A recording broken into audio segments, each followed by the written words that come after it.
স্ক্ৰীনখন দেখা পাইছা?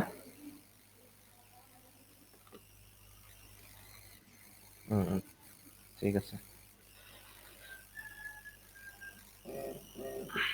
বাৰু ফাৰ্ষ্ট চেপ্টাৰটো ষ্টাৰ্ট কৰিবলৈ ওলাইছোঁ আজি।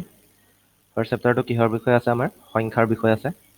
গতিকে আমি সংখ্যাবোৰৰ বিষয়ে পঢ়িব লাগিব। এই ৰেখাডালক কি বুলি কোৱা হয় বাৰু? এডাল হৈছে সংখ্যা ৰেখা, হয়নে? সংখ্যা ৰেখা বা ইংৰাজীত কি বুলি কোৱা হয়? Number line. এতিয়া সংখ্যা ৰেখাত বিভিন্ন ধৰণৰ সংখ্যা আমি দেখিবলৈ পাওঁ। তাৰে ভিতৰত কিছুমান সংখ্যাক স্বাভাৱিক সংখ্যা বুলি কোৱা হয়, কিছুমান সংখ্যাক পূৰ্ণ সংখ্যা বুলি কোৱা হয়, কিছুমানক আকৌ আমি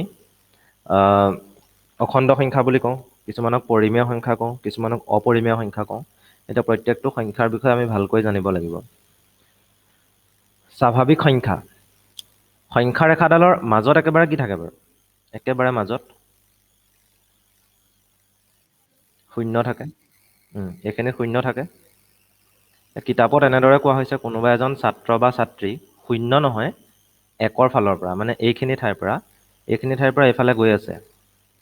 1, 2, 3, 4 এনেকে গৈ আছে। খালি ছাত্ৰ বা ছাত্ৰীজনে কি কৰিছে? এটা মোনা লৈ গৈছে। এটা মোনা বা বেগ। সেই বেগটোত সংখ্যাবোৰ ভৰাই ভৰাই গৈ আছে। তেতিয়াহ'লে প্ৰথমতে কোনটো সংখ্যা ভৰাব?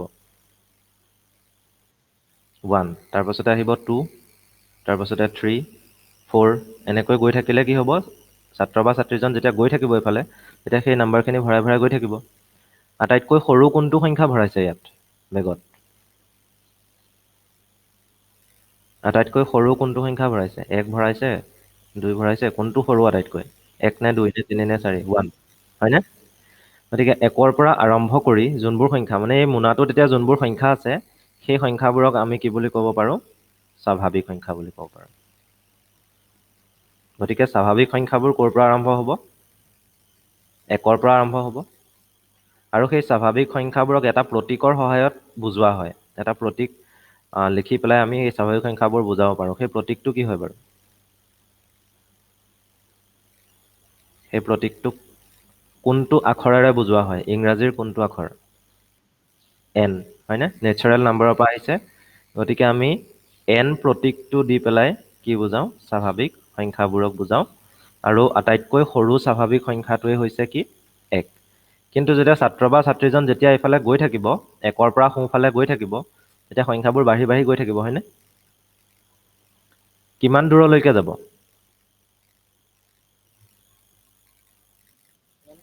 অগণন বা ইনফিনিটি বা অসীম বুলি ক'ব পাৰা। গতিকে ছাত্ৰ বা ছাত্ৰীজন অসীমলৈকে যাব পাৰে।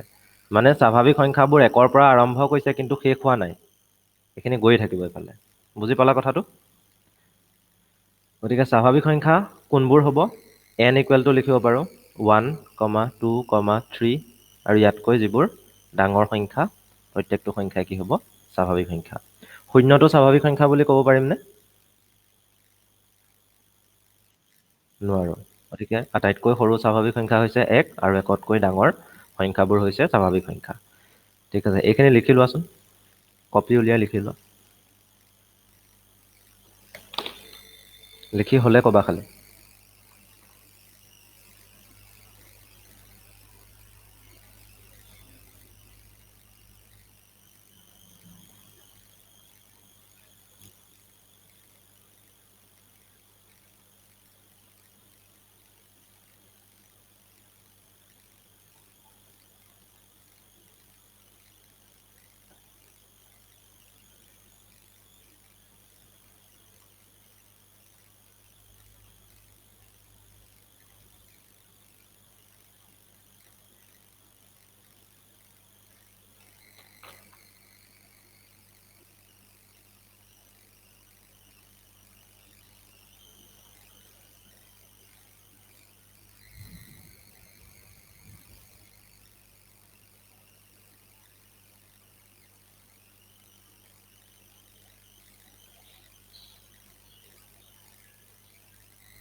লিখি হ'ল? ঠিক আছে। এতিয়া ইয়াৰ পাছত কোনটো সংখ্যা পঢ়িব লাগিব বাৰু? স্বাভাৱিক সংখ্যাৰ পাছত পূৰ্ণ সংখ্যা। মানে এতিয়া কথাটো এনেকুৱা হ'ব চাবা, এডাল সংখ্যা ৰেখা, সংখ্যা ৰেখাত ছাত্ৰ বা ছাত্ৰীজন এইফালে গ'ল, গৈ পেলাই এখিনি সংখ্যা বুটলি আনিলে।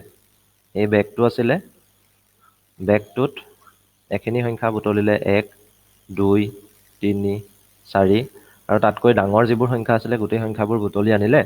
কিন্তু যেতিয়া ঘূৰি আহিলে, ঘূৰি আহি পেলাই শূন্যত ৰৈ গ'ল আৰু শূন্যটোও বুটলি ল'লে। মানে এতিয়া বেগটোত শূন্যটোও আছে।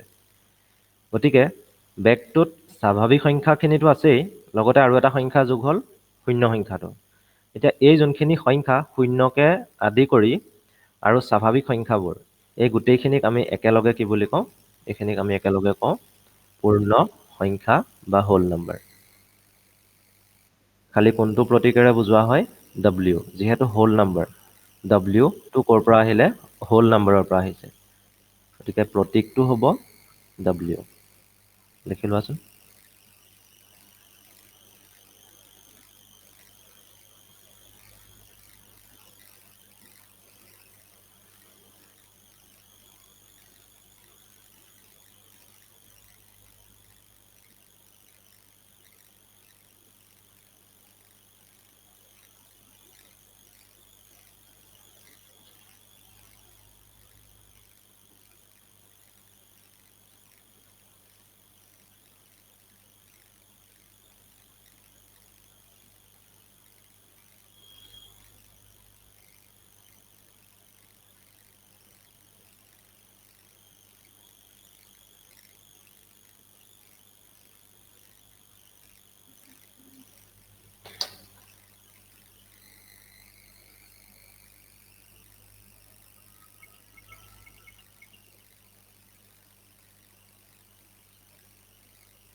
তোমালোকে কিছুমানে এপটোত জইন কৰোঁতে হেৰি কৰিছা, নাম দি পেলাই সোমোৱা নাই। নিজৰ নামটো দি ল'বা। কিছুমান নাম্বাৰ দিছা, নাম্বাৰ দি পেলাই সোমাই গৈছা। যোনখিনি তেনেকৈ আছা সেইখিনি নিজৰ নামটো সলনি কৰি ল'বা। এইটো লিখি হ'ল? ঠিক আছে। নেক্সট আহিব অখণ্ড সংখ্যা। মানে বেগটো যে আছিলে, সেই বেগটোত এতিয়া কোনখিনি সংখ্যা সোমাব? ফাৰ্ষ্টতে ধৰি লোৱা 1, 2, 3, 4। এইখিনি সংখ্যা সোমাইছিলে। মানে ছাত্ৰজন 1ৰ পৰা আৰম্ভ কৰি এইফালে গৈছিলে। নেক্সট ঘূৰি আহি 0 ওচৰ পালে, 0টো সোমোৱাই ল'লে। তাৰপাছত আকৌ ক'ত গ'ল? এতিয়া বাওঁহাতে গৈছে। বাওঁহাতে গ'লত ঋণাত্মক সংখ্যাবোৰ সোমাব, -1, -2, -3। এতিয়া এই সংখ্যাবোৰৰ যিটো মোনা, মানে যিটো কালেকশ্যন বা যিটো গোট, সেই গোটটোক কি বুলি কোৱা হ'ব? পূৰ্ণ সংখ্যা। গতিকে পূৰ্ণ সংখ্যাত কেনেকুৱা ধৰণৰ সংখ্যাবোৰ থাকিব? ধনাত্মক থাকিব, ঋণাত্মক থাকিবনে? ঋণাত্মক থাকিব, আৰু এনেকুৱা এটা সংখ্যা আছে যিটো ধনাত্মকো নহয়, ঋণাত্মকো নহয়, সেইটোও থাকিব। সেই সংখ্যাটো কি হয় বাৰু? শূন্য। শূন্যটো ধনাত্মক হয়নে? ধনাত্মক নহয়, লগতে ঋণাত্মকো নহয়। ধনাত্মকো নহয়, লগতে ঋণাত্মকো নহয়। গতিকে এই সংখ্যাটোতো আহিবই। এইটো পূৰ্ণ সংখ্যা হ'বনে? পূৰ্ণ সংখ্যা নহয়। এইখিনি কি বুলি ক'ব লাগিব? এইটো ভুল হৈছে। অখণ্ড সংখ্যা। পূৰ্ণ সংখ্যা নহয় দেই। অখণ্ড সংখ্যা লিখিবা বা ইণ্টিজাৰ। অখণ্ড সংখ্যা বুলি কোৱা হ'ব। এইখিনিক অখণ্ড সংখ্যা বুলি কোৱা হ'ব। খালি এটা আখৰেৰে বুজোৱা হয়। সেই আখৰটো কি? বা প্ৰতীকটো। অখণ্ড সংখ্যাৰ কাৰণে আমি প্ৰতীকটো কি ব্যৱহাৰ কৰোঁ? প্ৰতীকটো হৈছে জেড। সেই জেড আখৰটো ক'ৰ পৰা আহিলে? কাৰণ অখণ্ড সংখ্যাবোৰকতো আমি ইণ্টিজাৰ বুলিহে কওঁ ন ইংৰাজীত। গতিকে আই হ'ব লাগিছিলে। কিন্তু ইয়াত দিছে জেড। সেই জেডটো ক'ৰ পৰা আহিলে? জাৰ্মান শব্দ জেহলেনৰ পৰা। ZAHLEN, হয়নে? আৰু সেই জেহলেনে কি বুজায়? জেহলেন শব্দটোৱে বুজায় গণনা কৰা। তোমালোকৰ কিতাপত ভালকৈ আছে, চাবা এবাৰ। এতিয়া ভালকৈ চাই লোৱা। সংখ্যা ৰেখাডাল আছে, সংখ্যা ৰেখাৰ মাজত একেবাৰে সংখ্যাটো আছে, সেইটো হৈছে 0। সোঁহাতে আছে ধনাত্মক সংখ্যাবোৰ, আৰু বাওঁহাতে যিবোৰ সংখ্যা আছে সেইবোৰ হৈছে ঋণাত্মক সংখ্যা। এতিয়া এই গোটেই সংখ্যাখিনিক আমি একেলগে কি বুলি কওঁ? অখণ্ড সংখ্যা বুলি কওঁ। অখণ্ড সংখ্যাৰ প্ৰতীকটো হৈছে জেড, যিটো এটা শব্দৰ পৰা আহিছে, সেই শব্দটো হৈছে জেহলেন, আৰু জেহলেনে কি বুজায়? গণনা কৰা। লিখি লোৱা এইখিনি।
লিখি হ'ল? ঠিক আছে। এতিয়া তিনিবিধ সংখ্যাৰ বিষয়ে পঢ়িলোঁ। প্ৰথমবিধ হৈছে স্বাভাৱিক সংখ্যা। স্বাভাৱিক সংখ্যাৰ আটাইতকৈ সৰু সংখ্যাটো কি হয়? 1। পূৰ্ণ সংখ্যাবোৰৰ ভিতৰত আটাইতকৈ সৰু সংখ্যাটো কি হয়? 0। আৰু অখণ্ড সংখ্যাবোৰৰ ভিতৰত সৰু ডাঙৰ বুলিতো আমি তেনেকৈ ক'ব নোৱাৰোঁ। ইয়াত মানে কম্পেয়াৰ কৰিব লাগিব, তুলনা কৰিব লাগিব। কোনটো সংখ্যা কোনটোতকৈ ডাঙৰ, কোনটো সংখ্যা কোনটোতকৈ সৰু। কাৰণ 0ৰ পৰা যদি আমি বাওঁফালে গৈ থাকোঁ, বাওঁফালে গ'লেও আমি অসীমলৈকে যাব লাগিব, আৰু সোঁফালে গ'লেও কি হ'ব? আমি অসীমলৈকে যাব লাগিব। এতিয়া নেক্সট আহিলে 0 আৰু 1ৰ মাজত থকা, বা 1 আৰু 2ৰ মাজত থকা, বা 2 আৰু 3ৰ মাজত থকা, তেনেকুৱাতো সংখ্যা আছে, হয়? সেই সংখ্যাবোৰৰ কথাও আমি পঢ়িব লাগিব। যেনেকৈ কিছুমান সংখ্যা, এই সংখ্যাবোৰ চোৱা। 2/1, 2/1 এটা সংখ্যা। 4/3 এটা সংখ্যা। 2006 2005 এইটো এটা সংখ্যা। 9/8 এইবোৰ সংখ্যা। এইবোৰ সংখ্যাক আমি স্বাভাৱিক সংখ্যা, পূৰ্ণ সংখ্যা বা অখণ্ড সংখ্যা বুলি ক'ব পাৰোঁনে? পাৰোঁনে নোৱাৰোঁ? 2/1টোক 2/1টো অখণ্ড সংখ্যা হয়নে নহয়? বা 2/1টো স্বাভাৱিক সংখ্যা বা পূৰ্ণ সংখ্যা হয়নে নহয়? তেনেকুৱা। গতিকে এইবোৰ সংখ্যা অখণ্ড সংখ্যাও নহয়, পূৰ্ণ সংখ্যাও নহয়, স্বাভাৱিক সংখ্যাও নহয়। কিন্তু এইবোৰ সংখ্যাক বেলেগ এটা নাম দিয়া হৈছে, সেই নামটো হৈছে পৰিমেয় সংখ্যা, বা ইংৰাজীত কি বুলি কোৱা হয়? Rational number. ৰেচনেল যোনটো শব্দ, সেই শব্দটো ক'ৰ পৰা আহিছে? ৰেচিঅ' শব্দটোৰ পৰা আহিছে। ৰেচিঅ' মানে জানা তোমালোকে? অনুপাত। আৰু কিউ মানে কিউটো লিখিছোঁ কাৰণ এই পৰিমেয় সংখ্যা যোনবোৰ আছে, পৰিমেয় সংখ্যাবোৰক কিউ প্ৰতীকটোৰে সূচোৱা হয়। কেপিটেল কিউ প্ৰতীকটোৰে সূচোৱা হয়। আৰু সেই কিউ প্ৰতীকটো আহিছে কোচেণ্ট শব্দটোৰ পৰা। কোচেণ্ট মানে কি হয় এতিয়া? এইটো জানানে? কোচেণ্ট মানে কি হয়? ৰেচিঅ'টো বুজি পাইছা? অনুপাত, দুটা সংখ্যাৰ অনুপাত। ইয়াত 2/1 মানে 1 আৰু 2ৰ অনুপাত। 4/3 মানে 3 আৰু 4ৰ অনুপাত। কিন্তু কিউ যোনটো প্ৰতীক আহিলে, যিটো প্ৰতীকৰ সহায়ত আমি পৰিমেয় সংখ্যাবোৰক বুজাওঁ, সেই প্ৰতীকটো কোচেণ্ট শব্দটোৰ পৰা আহিছে। কোচেণ্ট মানে কি হয়? কোচেণ্ট মানে হৈছে ভাগফল। যিকোনো সংখ্যাক বেলেগ এটা সংখ্যাৰে যেতিয়া হৰণ কৰোঁ, ধৰিলা 6ক আমি 2ৰে হৰণ কৰিছোঁ, তেতিয়া আমি ভাগফল হিচাপে কি পাওঁ? 6ক 2ৰে হৰণ কৰিলে ভাগফল হিচাপে কি পাওঁ? 3। 2 3 গুণ 6। 2 3 গুণ 6। 3 নহ'ব জানো? ভাগফল হিচাপে আমি 6 পাওঁ, 3 পাওঁ। সেই 3টোকে কি বুলি কোৱা হয়? কোচেণ্ট বুলি কোৱা হয়। ঠিক আছে? 2 3 গুণ 6, আৰু এইফালে কি থাকিব? ভাগ শেষটো 0 থাকিব।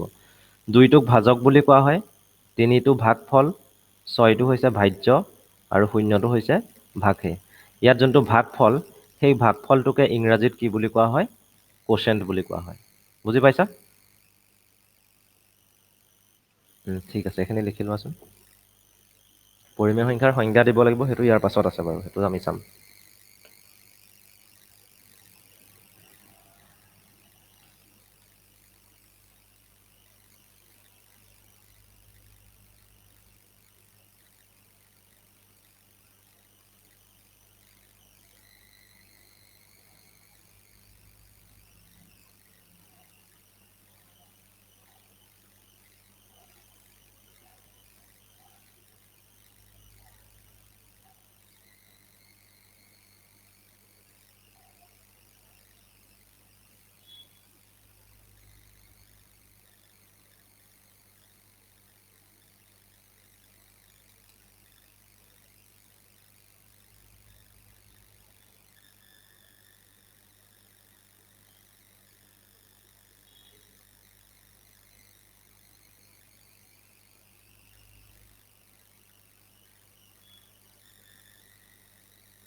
হ'ল?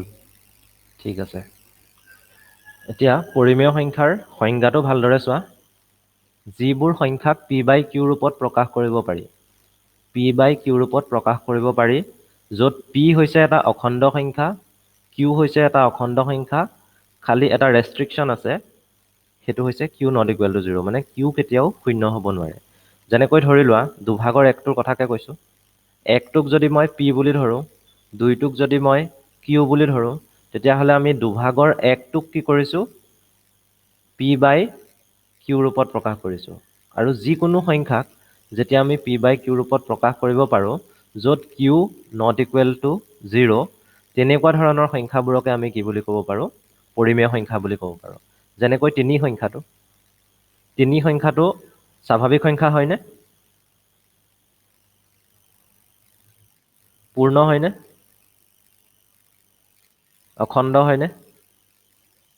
হয়। কিন্তু 3টোক আমি কি লিখিব পাৰোঁ? এভাগৰ 3 বুলিও লিখিব পাৰোঁ। ভুল হ'ব নেকি লিখিলে? নহয়। 3টো যদি p বুলি ধৰোঁ, একটোক যদি মই q বুলি ধৰোঁ, তেতিয়াহ'লে 3 সংখ্যাটোক আমি p/q ৰূপত প্ৰকাশ কৰিব পাৰিছোঁ। সেইকাৰণে 3 সংখ্যাটো কি হ'ব? এটা পৰিমেয় সংখ্যা। তেনেকৈ 0 সংখ্যাটো পৰিমেয় সংখ্যা হ'বনে?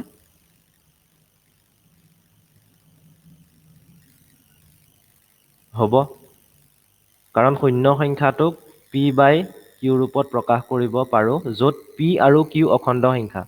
এতিয়া 0টোক আমি p বুলি ধৰিছোঁ, 1টোক আমি q বুলি ধৰিছোঁ, 0টো p যে ধৰিছোঁ, সেই 0টো অখণ্ড সংখ্যা হয়নে নহয়?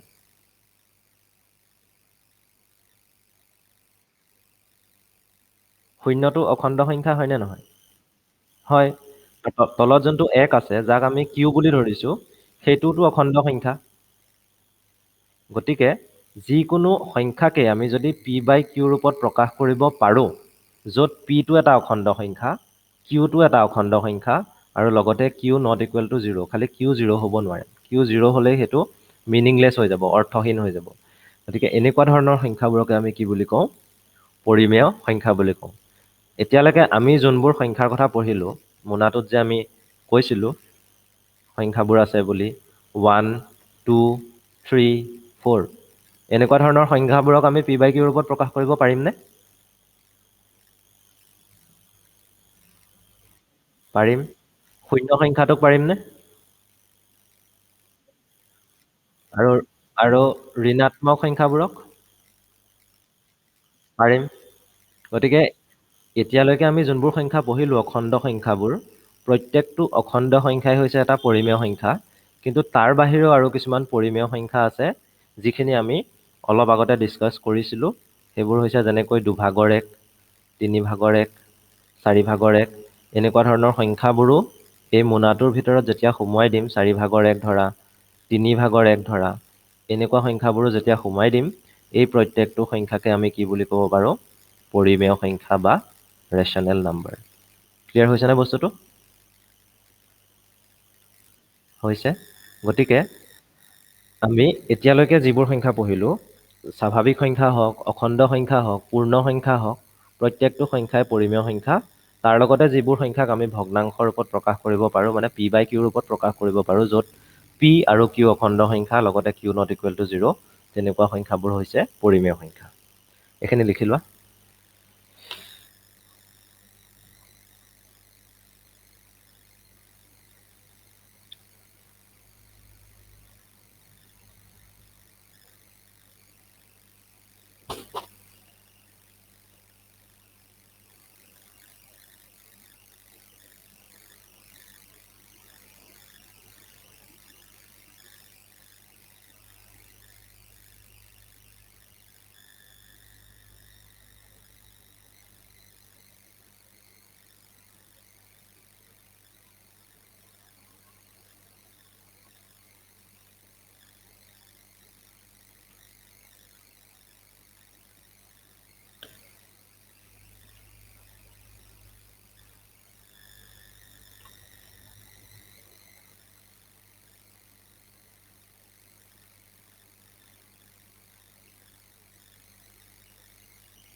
সকলোৰে হ'ল ন? অঁ, বাৰু লিখি লোৱা।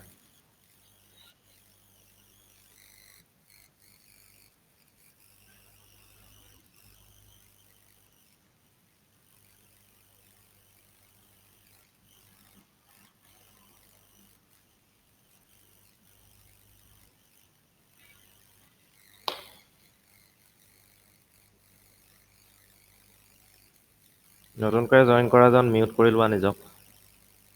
CNN, নিজৰ নামটো দিবা দেই।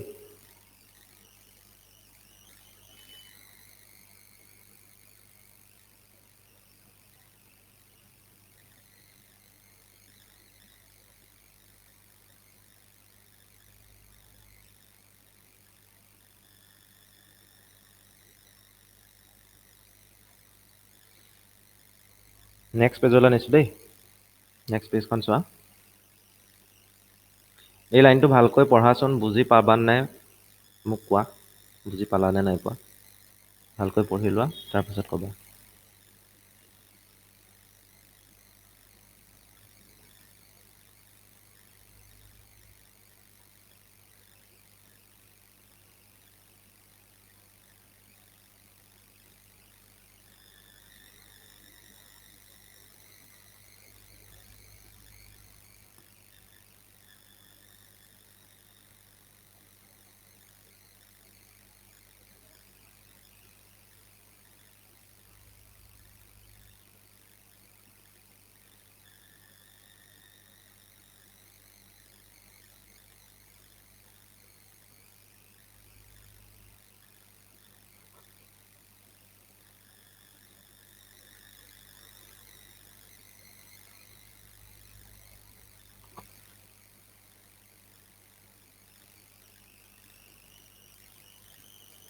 পি বাই কিউ আৰ্হিত প্ৰকাশ কৰিব পৰা প্ৰত্যেকটো সংখ্যাই পৰিমেয় যদিও পৰিমেয় সংখ্যাবোৰৰ আটাইতকৈ সৰল ৰূপটোকহে সংখ্যাটোক সংখ্যাৰেখাত উপস্থাপন কৰিবলৈ ব্যৱহাৰ কৰা হয়।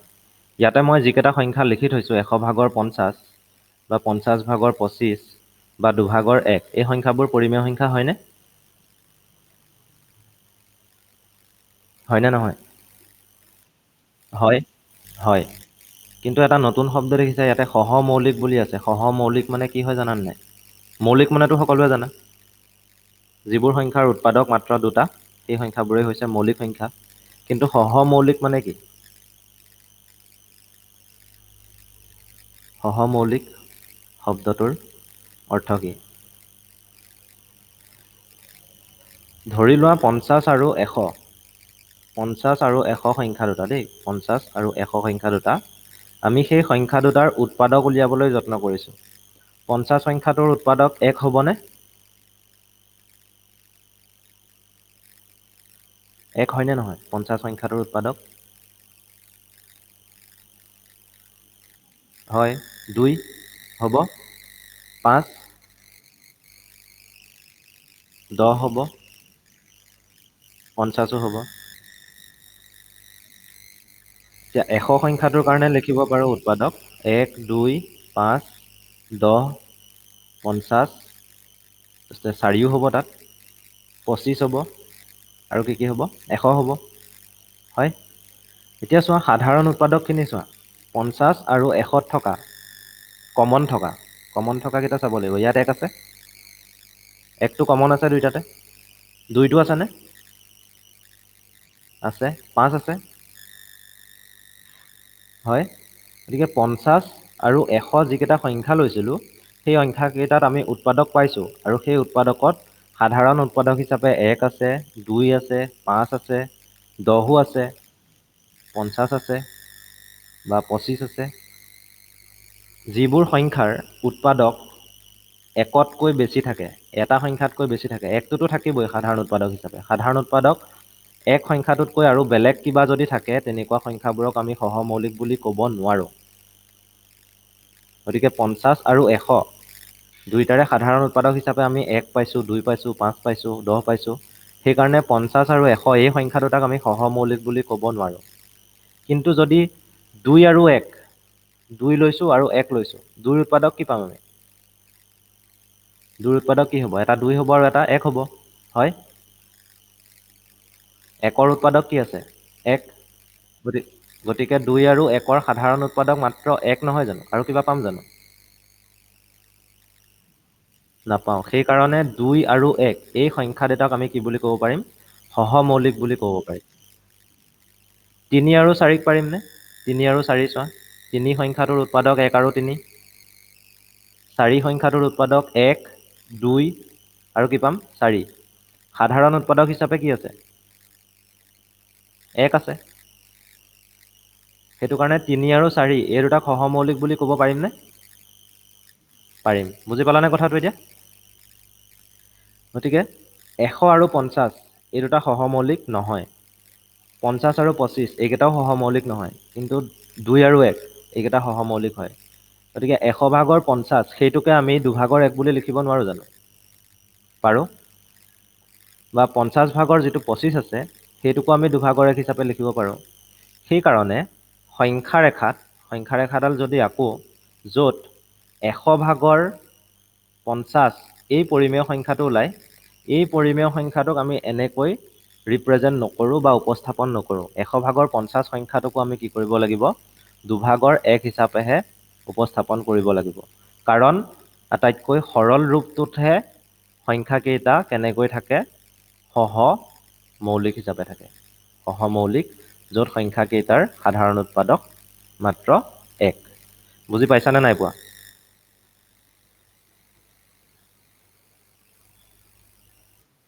পাইছা? ঠিক ঠিক আছে, লিখি লোৱা এইখিনি।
সহমৌলিকৰ সংজ্ঞাটো লিখি থ'ব পাৰিবা। যিবোৰ সংখ্যাৰ সাধাৰণ উৎপাদক মাত্ৰ এক, তেনে সংখ্যাবোৰক সহমৌলিক সংখ্যা বোলে। যদি লিখা, লিখি ৰাখিবা।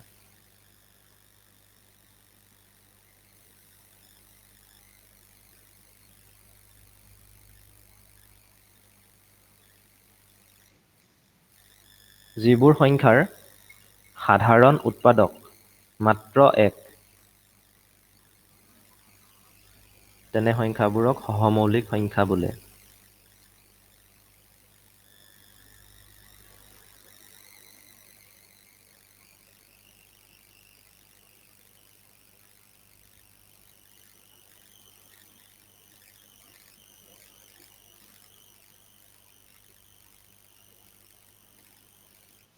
হ'ল?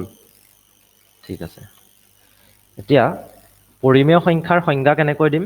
যিবোৰ সংখ্যাক পি বাই কিউ ৰূপত প্ৰকাশ কৰিব পাৰি, য'ত পি হৈছে এটা অখণ্ড সংখ্যা, কিউ হৈছে এটা অখণ্ড সংখ্যা, আৰু কিবা এটা লিখিব লাগিব। কি লিখিম?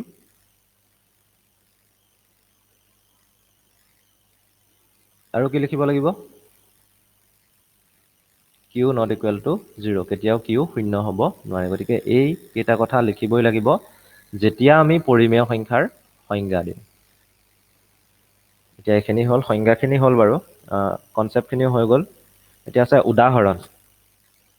যুক্তি দৰ্শাই তলৰ উক্তিবিলাক সঁচা নে মিছা লিখা। উদাহৰণ 1টো আছে, দেখা পাইছা? উক্তি। উক্তি শব্দটোৰ অৰ্থ কি? কোনবিলাক বাক্যক আমি উক্তি বুলি কওঁ? সেইটো মই ক্লাছত কৈছিলোঁ। কোনোবাই কোৱাচোন, কোনোবাই এজনে।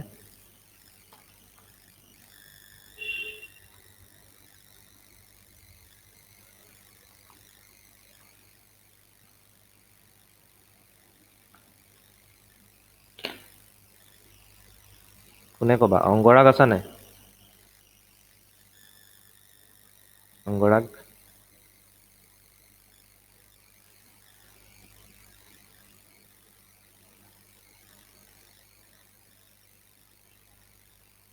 নহ'লে কোনোবা সংস্কৃতি আছে নাই? সংস্কৃতি?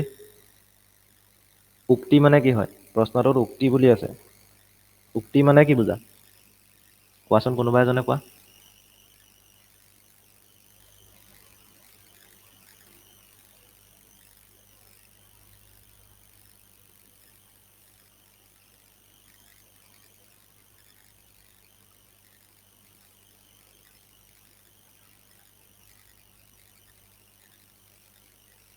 এই বাক্যটো যে লিখিছো, এইটো সঁচা নে মিছা?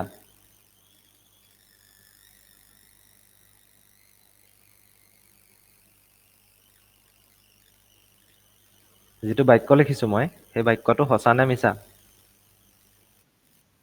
সঁচা। এইটো কোনোবাই মিছা বুলি ক'বা নি? নোকোৱা নহয়? আৰু এটা লিখিলো মই, শূন্য এটা স্বাভাৱিক সংখ্যা।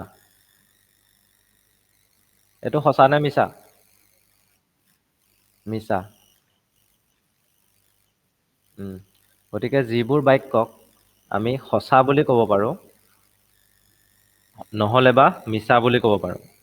এটা সময়ত আমি এটাহে ক'ব পাৰিম। সঁচা মানে সকলোৰে কাৰণেই সঁচা, বা মিছা হ'লে সকলোৰে কাৰণে মিছা। গতিকে এনেকুৱা ধৰণৰ যিবোৰ বাক্য, সেই বাক্যবোৰ কি হ'ব? উক্তি। বুজি পাইছা কথাটো? উক্তি নোহোৱা এটা বাক্য কোৱাচোন কোনোবাই, যিটো বাক্য উক্তি নহয়। উক্তি নোহোৱা এটা বাক্য।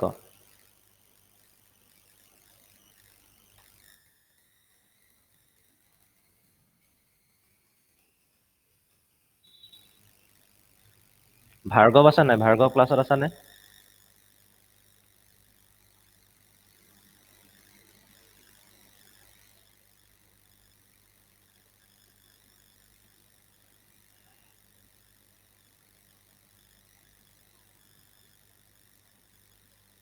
নিকিতা আছা নাই? ৰাজবংশী? কথা ক'বলৈ হ'লে আনমিউট কৰি ল'ব লাগিব খালি দেই।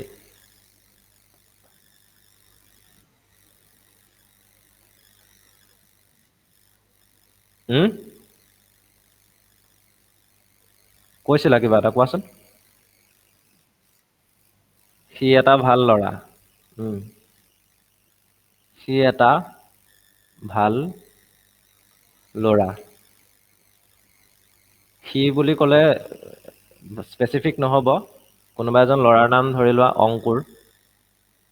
তোমালোকৰ ক্লাছত নাই চাগে অংকুৰ, সেইটো কাৰণে অংকুৰ নামটো কৈছো। অংকুৰ এটা ভাল ল'ৰা। এতিয়া অংকুৰ নামৰ ল'ৰা এটা আছে। সি হয়তো কোনোবা এজন মানুহৰ কাৰণে ভাল, কোনোবা এজন মানুহৰ কাৰণে সি ভাল নহয়, বেয়া। গতিকে ইয়াত নিৰ্দিষ্টকৈ কৈ দিব নোৱাৰো সি ভাল বা বেয়া বুলি। সেইকাৰণে এই বাক্যটোক আমি কি বুলি ক'ব নোৱাৰো? উক্তি বুলি ক'ব নোৱাৰো। এইটো উক্তি নহয়। এই কথাটো আহিলে উদাহৰণটোত যোনটো প্ৰথম কথা লিখা আছে, প্ৰথমটো চোৱা, প্ৰথমটো উক্তি লিখা আছে। ইয়াত দিয়াবোৰ কিন্তু উক্তি হয়। খালি সেই উক্তিটো সঁচা নে মিছা সেইটো কথা আমি ক'ব লাগে। প্ৰথমটো কি আছে? প্ৰতিটো পূৰ্ণ সংখ্যা এটা স্বাভাৱিক সংখ্যা। প্ৰতিটো পূৰ্ণ সংখ্যাই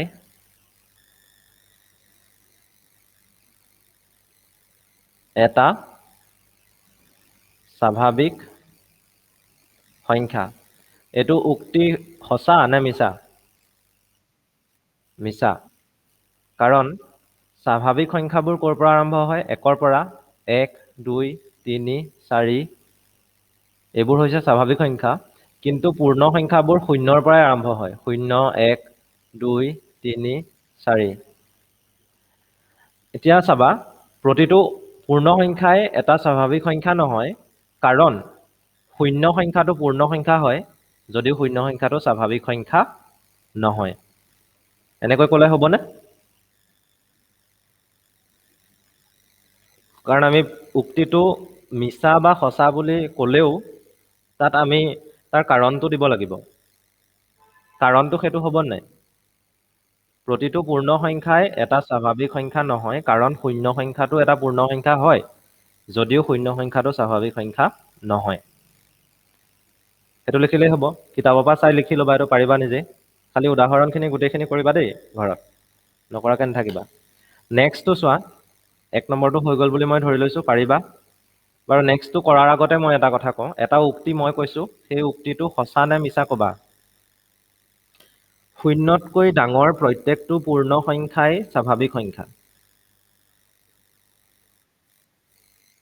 সঁচা। কাৰণ শূন্যতকৈ ডাঙৰ প্ৰত্যেকটো পূৰ্ণ সংখ্যা মানে কোনবোৰ বুজাইছে? 1, 2, 3, 4, 5, 6।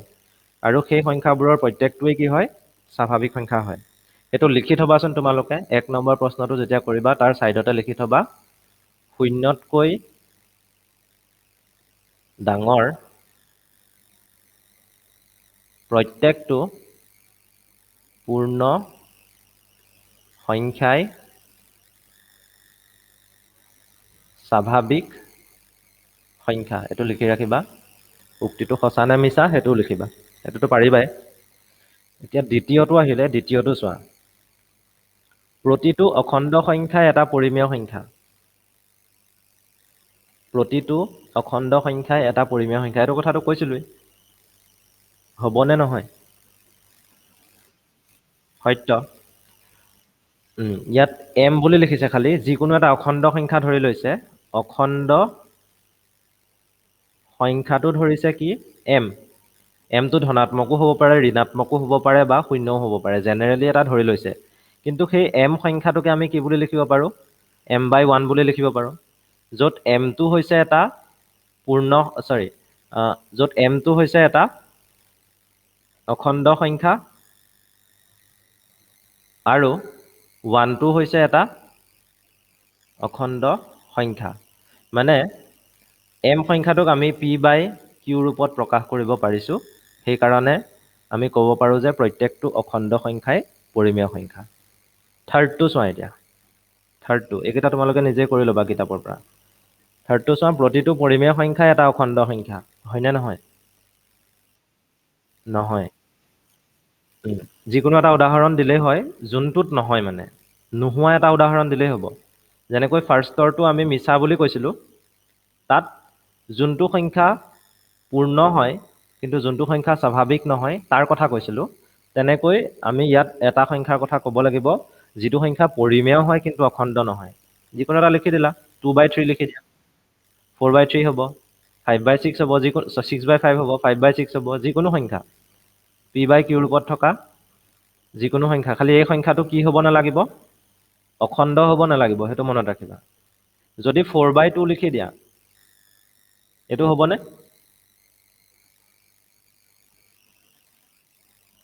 4/2 যদি হয়, সেইটো কি হয়গে? চিম্প্লিফাই যদি কৰি দিওঁ 2 হ'ব নাই?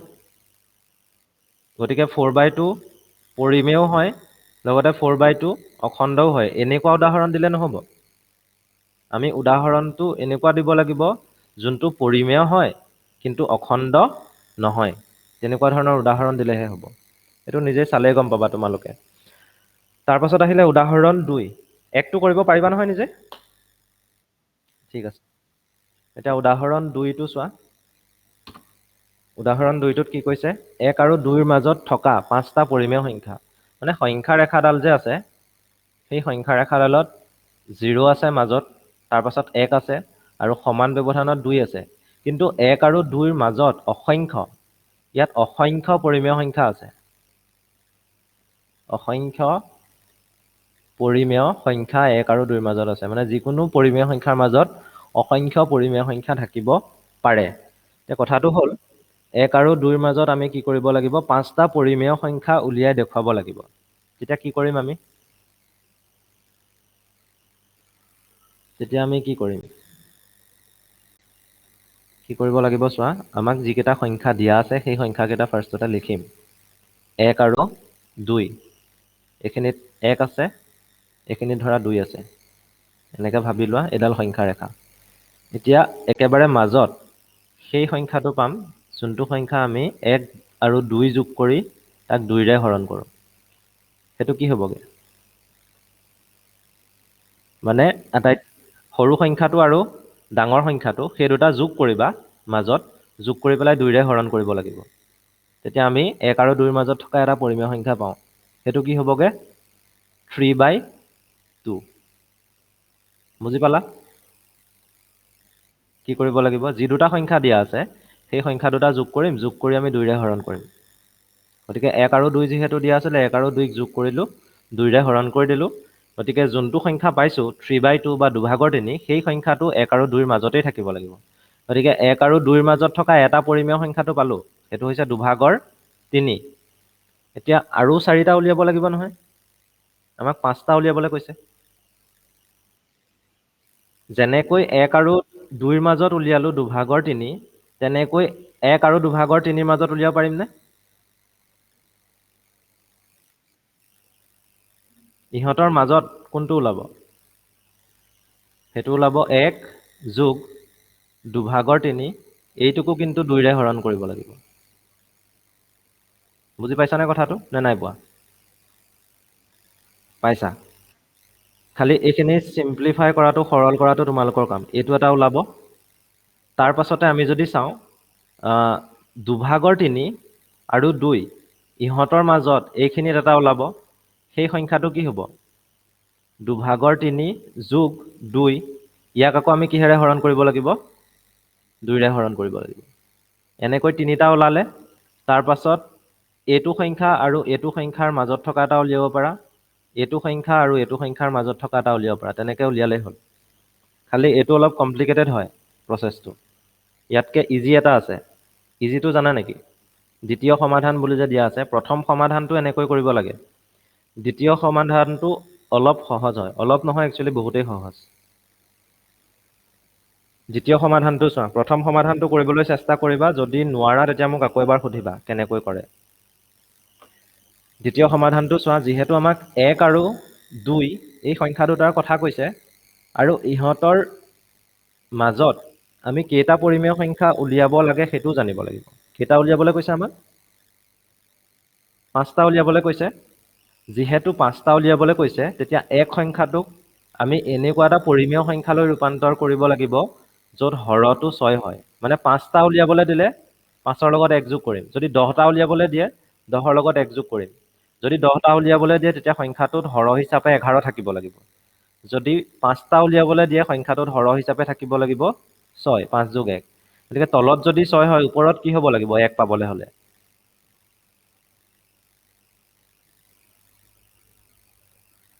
এক পাবলৈ হ'লে তলত যদি 6 থাকে এটা ভগ্নাংশৰ ওপৰত কি পাব লাগিব? 6 পাব লাগিব ন? তেনেকৈ 2 সংখ্যাটোতো একেই, হৰ 6 কৰিম। তেতিয়া ওপৰত কি হ'ব? লবটো কি হ'ব? লবটো 12 হ'ব, কাৰণ 12ক 6ৰে হৰণ কৰিলে 2 পাওঁ, আকৌ 6ক 6ৰে হৰণ কৰিলে 1 পাওঁ। এতিয়া যদি চোৱা সংখ্যা ৰেখাডাল ধৰি লোৱা এনেকে, এডাল সংখ্যা ৰেখা, মই 1 আৰু 2 এই সংখ্যাকেইটা দেখুৱাইছোঁ।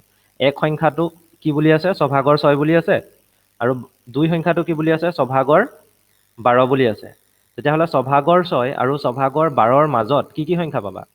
ছভাগৰ 7 পাবা,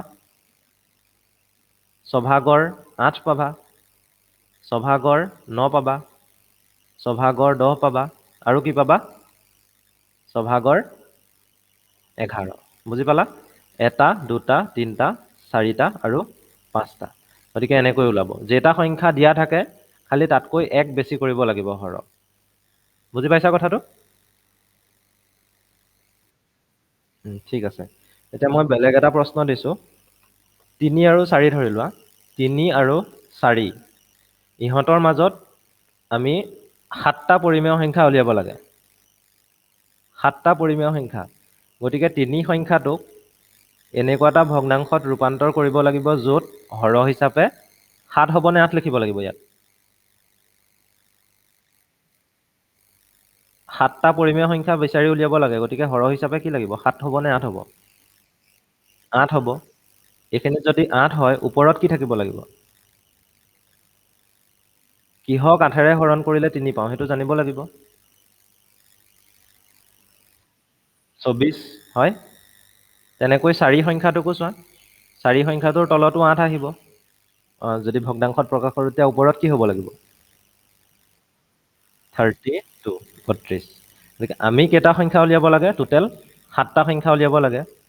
গতিকে 8 ভাগৰ 24 আৰু 8 ভাগৰ 32 যে আছে, ইহঁতৰ মাজত কি কি সংখ্যা ওলাব? 8 ভাগৰ 25 ওলাব, 8 ভাগৰ 26, 8 ভাগৰ 27, 8 ভাগৰ 28, 8 ভাগৰ 29, 8 ভাগৰ 30, 8 ভাগৰ 31। ওলালেনে 7টা? গতিকে এনেদৰে কৰিব লাগিব। দুটা পদ্ধতি আছে। দ্বিতীয় পদ্ধতিটো বেছি সহজ। প্ৰথম পদ্ধতিটো অলপ কমপ্লিকেটেড হয় যদিও টান নহয়, মানে উলিয়াব পাৰিবা। আৰু তোমালোকক 11টা 12টা নিশ্চয় উলিয়াবলৈ নিদিয়ে। খুব বেছি 5টা বা 6টা দিব, তাতকৈ বেছি নিদিয়ে। বুজি পালা এতিয়া উদাহৰণ 2টো? ঠিক আছে। লাষ্ট অনুশীলনী চোৱা। অনুশীলনীৰ 1 নম্বৰ প্ৰশ্নটো। শূন্যটো পৰিমেয় সংখ্যা হয়নে? কি বুলি ক'বা?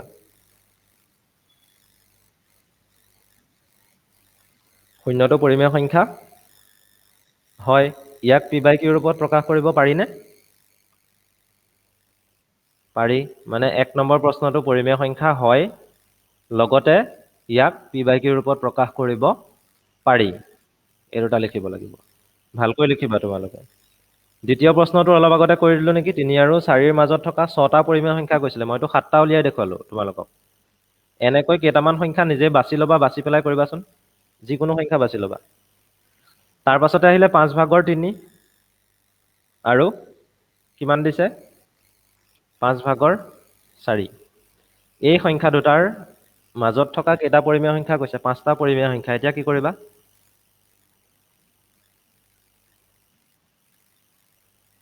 6ৰে হৰণ কৰিব লাগিব। 5 ভাগৰ 3 যে আছে, সেইটোক আমি কি কৰিম চোৱা। 5 ভাগৰ 3 লিখিলোঁ, ইয়াত 6ৰে পূৰণ কৰিম।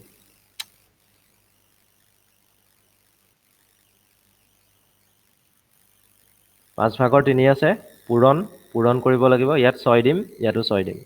তেনেকৈ 5 ভাগৰ 4 যে আছে, তাতো কি কৰিম? তলত 5 থাকিলে ওপৰত 4 আছে, 5ৰ লগত 6 পূৰণ কৰিম, ইয়াত 4ৰ লগত 6 পূৰণ কৰিম। প্ৰথমটোত কি পাম?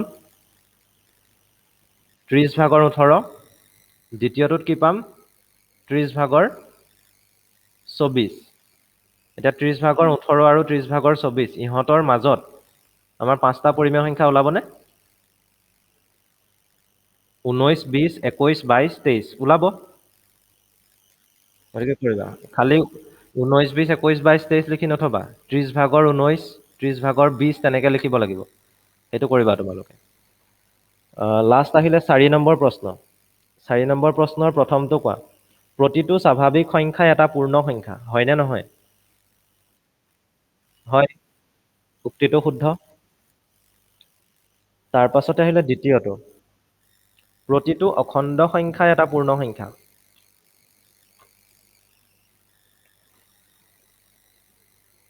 প্ৰতিটো অখণ্ড সংখ্যাই পূৰ্ণ সংখ্যা। অখণ্ড সংখ্যা। অখণ্ড সংখ্যাৰ ভিতৰত এটা তোমালোকে ধৰিব পাৰা -2। ঋণাত্মক সংখ্যাবোৰো আছে ন, -3। এই সংখ্যাবোৰ অখণ্ড সংখ্যা হয়। কিন্তু এই সংখ্যাবোৰ পূৰ্ণ সংখ্যা হয় জানো? গতিকে যিকোনো এটা উদাহৰণ দিলেই হ'ল, তোমালোকে লিখিব পাৰা যে -2 সংখ্যাটো এটা অখণ্ড সংখ্যা হয়, কিন্তু -2 সংখ্যাটো এটা পূৰ্ণ সংখ্যা নহয়। সেইকাৰণে প্ৰতিটো অখণ্ড সংখ্যাই পূৰ্ণ সংখ্যা হ'ব নোৱাৰে। নেক্সট আহিলে থাৰ্ডটো। থাৰ্ডটো কি হ'ব? প্ৰতিটো পৰিমেয় সংখ্যাই এটা পূৰ্ণ সংখ্যা। অসত্য। উদাহৰণ?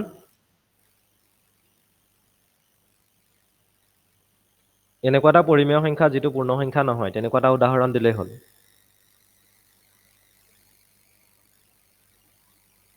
1, 2, 3, 4 এইবোৰতো পূৰ্ণ সংখ্যা হয়। এইবোৰৰ কথা ক'লে নহ'ব। আমি ক'ব লাগিব 5 ভাগৰ 4। 5 ভাগৰ 4টো পৰিমেয় হয় নে নহয়?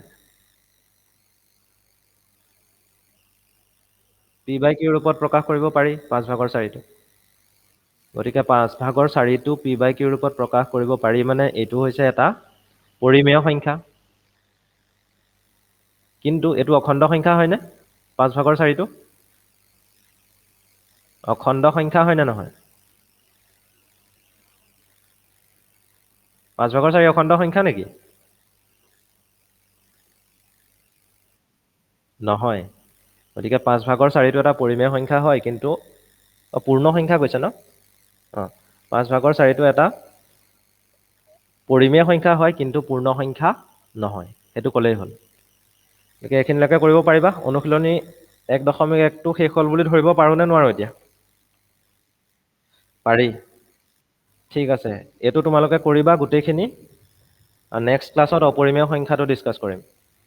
আজি ইমানতে থাকক। তোমালোকে গ্ৰুপৰ পৰা লিভ কৰা। খালি এটা কথা দেই, গ্ৰুপত যেতিয়া জইন কৰিবা, তোমালোকৰ কিছুমানে নাম্বাৰ দি জইন কৰি থৈছা। 1, 2, 3, 4 এনেকৈ লিখি পেলাই। আৰু এই শ্বৰ্ট ফৰ্মবোৰ নিলিখিবা। কোনোবা এজন ষ্টুডেণ্টৰ নাম যদি ছাপ'জ সংস্কৃতি, সংস্কৃতি নামটো দিয়ে জইন কৰিবা। কাৰোবাৰ যদি দেৱব্ৰত হয়, দেৱব্ৰত দি জইন কৰিবা। কিছুমানে লিখিছে MC, M, তেনেকুৱা ধৰণৰ নাম দি জইন কৰিব নালাগে। আৰু লগতে কিছুমানে নাম্বাৰ দি জইন কৰিছে 6, 1, 4, 2, 2, 3। এতিয়া এইটোতো কাৰো নাম নহয়, সেইটো কাৰণে মই গম পোৱা নাই সেইজন ষ্টুডেণ্ট কোন হয়। সেইটো কাৰণে এইটো নকৰিবা।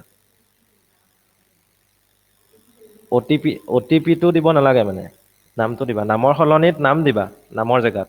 তোমালোকে অ' টি পি দি দিছা। প্ৰব্লেমটো সেইটো হৈছে। ঠিক আছে, আজি থাকক তেতিয়া। নেক্সট ক্লাছত আকৌ তাৰ পাছৰখিনি কৰিম। এতিয়া তোমালোকে লিভ কৰা। ৱেলকাম। ৱেলকাম।